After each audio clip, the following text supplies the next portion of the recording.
Bom, o tema da nossa aula de hoje é o carbono. O carbono, ele tem uma peculiaridade de fazer formar cadeias carbônicas e ele é o alvo do estudo da química orgânica. Aqui eu representei para vocês como que o carbono está lá na tabela periódica.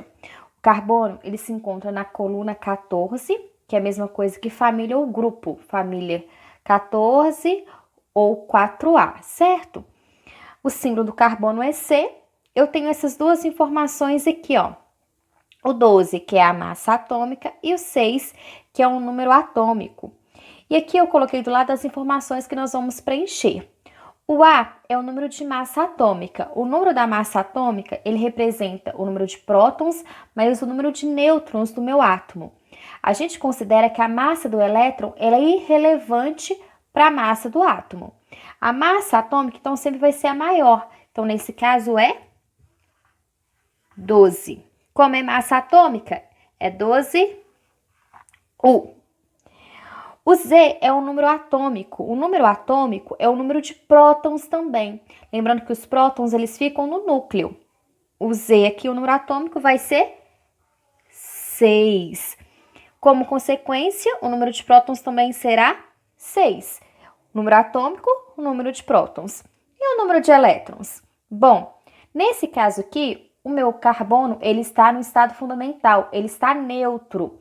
Então, o número de prótons é igual ao número de elétrons. Se eu tenho 6 prótons, então eu também vou ter o quê? 6 elétrons.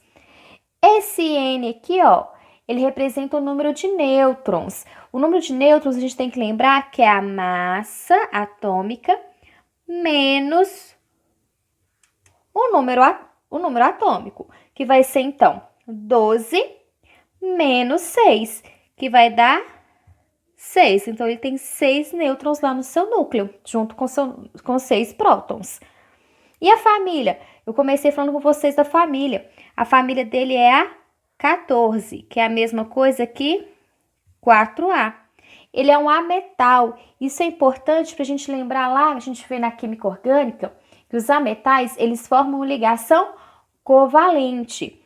Como consequência, o carbono está na família 14, ele vai ter 4 elétrons na sua última camada, na camada de valência. Sendo assim, seguindo a regra do octeto que o carbono segue, para ele ficar estável, ele precisa fazer mais 4 ligações. Ele precisa ficar com 8 elétrons na última camada. Até mais, galerinha!